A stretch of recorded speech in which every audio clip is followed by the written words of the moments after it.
Bonsoir mesdames, messieurs, nous sommes le jeudi 30 mars 2023, voici les titres de votre 19h. Emmanuel Macron a pris la parole cet après-midi sur un sujet important, celui de l'eau, avec quelques mesures que l'on verra dans cette édition. Aussi dans l'actualité, l'affaire des pizzas contaminées, le groupe Nestlé a annoncé la fermeture de l'usine Buitoni, mise en cause. Ce soir, en Ardèche à Tournon-sur-Rhône, nous parlerons de kayak avec la championne Eve Vitali qui s'offre tous les podiums. L'info menu des départements d'outre-mer et le bilan du Téléthon 2022, plus de 800 000 € ont été collectés en outre-mer. On verra bien sûr le temps qu'il fera avec la météo et les éphémérides de demain en fin d'édition.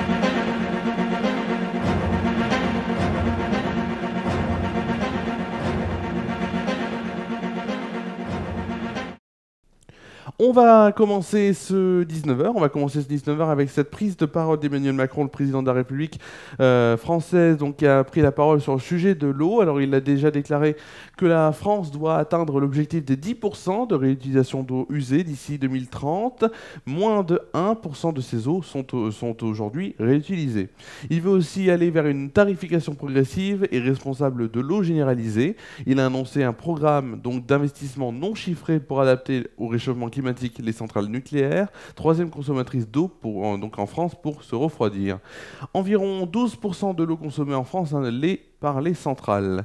Sur le modèle de l'instrument mis en place pour réduire la consommation d'électricité pendant l'hiver, le président de la République souhaite aussi mettre en œuvre un écowatt de l'eau disponible dès l'été pour que chaque Français, chaque agriculteur, chaque maire, chaque chef d'entreprise puisse connaître les gestes adaptés de manière très transparente et l'évolution de la situation de l'eau. C'est ce qu'a précisé Emmanuel Macron. Et aussi, dernière grande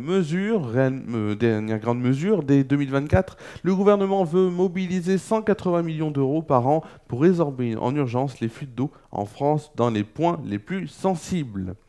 On va tout de suite passer à notre titre de l'actualité. L'usine Buitoni de Caudry dans le Nord est mise en cause dans la mort de 2 enfants et l'intoxication de 10 autres personnes par des pizzas contaminées par la bactérie E. coli va fermer définitivement. C'est ce qu'a annoncé aujourd'hui, ce matin même, le groupe Nestlé.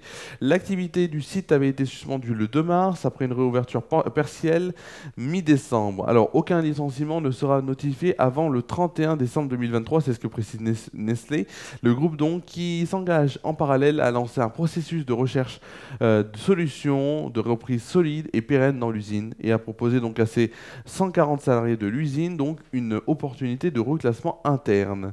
En février 2022, la Santé publique France et la direction de la répression des fraudes avaient été alerté sur une recrudescence de cas d'insuffisance rénale chez des enfants. En mars, Nestlé avait rappelé ses pizzas et fermé les 2 lignes de production de l'usine de Caudry après des cas d'intoxication grave par cette bactérie E. coli. La ligne des pizzas à pâte crue de la gamme Fresh Up est suspectée d'avoir provoqué des intoxications mortelles. Nestlé avance une contamination de la farine comme explication la plus probable de la présence de la bactérie sur ces pizzas. D'autres causes sont évoquées comme la présence de rongeurs et le manque d'entretien et de nettoyage des zones de fabrication de l'usine, mises en évidence par des inspections sanitaires selon la préfecture. Une information judiciaire est ouverte depuis mai à Paris pour homicide involontaire et blessure involontaire. On va tout de suite parler d'une information locale avec le canoë et kayak de Tain-Tournon, le CKTT, qui s'est rendu le 25 mars dernier, donc le week-end dernier, à la Coupe de France dans les gorges de la Sioule, dans le 63, où Eve Vitali, championne d'Europe de descente, a participé au sélectif national descente classique. Plus de 350 bateaux s'étaient inscrits. Elle s'est offert toutes les épreuves en canoë et kayak dans la catégorie junior. Ces bons résultats sont de bon augure avant les épreuves pour la sélection en équipe de France qui se dérouleront du 12 au 14 avril à Saint-Pierre-de-Bœuf dans la Loire.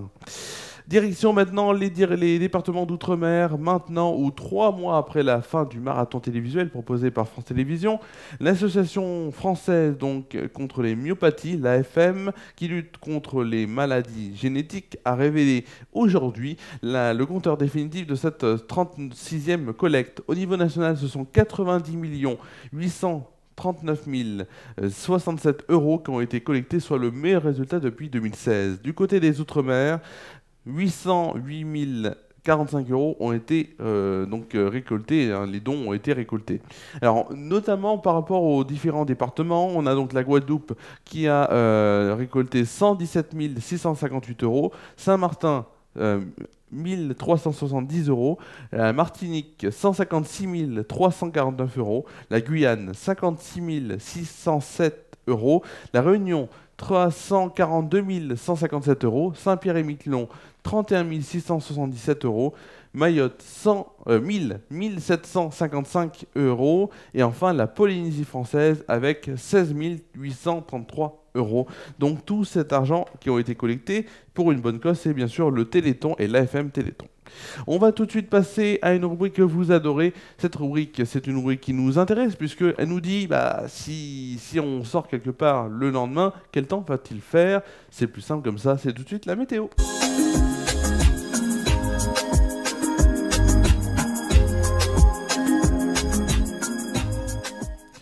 La météo, on va déjà commencer par, si vous le voulez bien, la météo donc en France, non à Tournon, puisqu'en France métropolitaine ce sera bien après, ce sera donc après cette météo à Tournon, donc à Tournon demain matin. Au programme des éclaircies, nous accompagnerons dès le réveil pour une température de 13 degrés de moyenne. Dès l'après-midi, demain après-midi, donc un ciel nuageux sera de la partie, il pourra peut-être faire quelques éclaircies à un moment donné, ne vous inquiétez pas. Température de 19 degrés de moyenne et de 21 au meilleur de la journée avec des rafales de vent, là cependant à 40 km/h.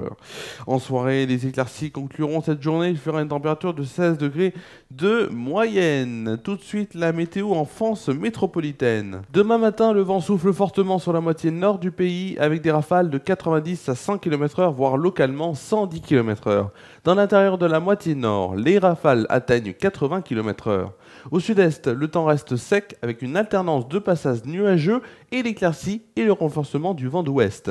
Les températures, il fera 10 degrés à Cherbourg, Rouen, Lille, Charleville-Mézières, Limoges et Montélimar. Il fera 11 degrés à Brest, Rennes, Nantes, Paris, Orléans, Troyes, Strasbourg, Bourges, Dijon, Montpellier et Perpignan.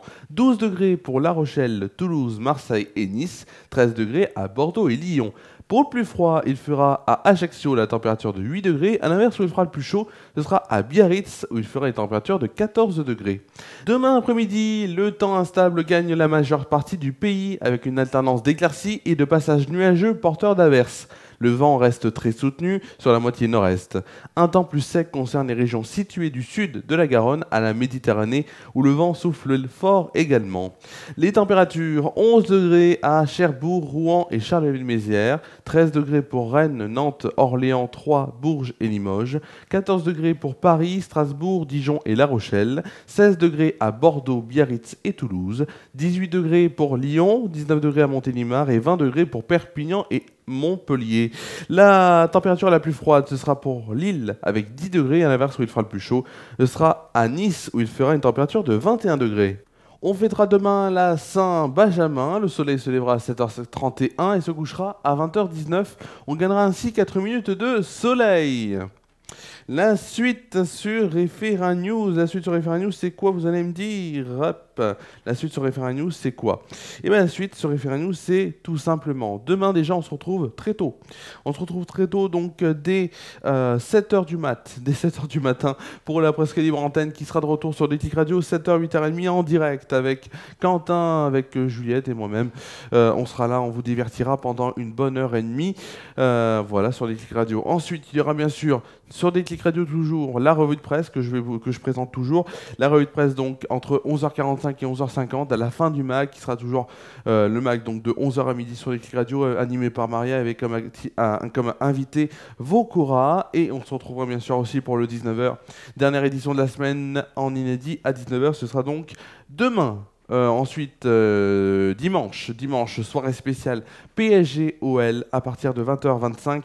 On sera en direct pour l'avant-match, puis Référa News Foot, le direct dès 20h40 en direct. Donc, le direct s'arrêtera là pour la semaine, puisque la semaine prochaine, Référa News Foot, l'émission hebdomadaire qui sera de retour en inédit à 19h lundi, et la télé Seul Romain, émission numéro 2, mardi prochain à 19h avec Pour savoir donc les actus médias du moment et aussi bien sûr votre programme télé de mercredi à dimanche. Voilà, c'est tout ce que je voulais vous dire. Merci à vous d'avoir suivi cette édition. C'était la deuxième édition de la semaine et c'est la fin de cette deuxième édition de la semaine sur les 3 éditions qu'il y a cette semaine. Demain, le 19h, on reviendra pour une nouvelle édition à 19h en inédit. Deux rendez-vous sur Déclic Radio, la presqu'île antenne 7h, 8h30 en direct sur Déclic Radio et aussi la revue de presse 11h45, 11h50 à la fin du MAC. Je vous souhaite de passer une bonne soirée pour les chaînes prochaines. À demain.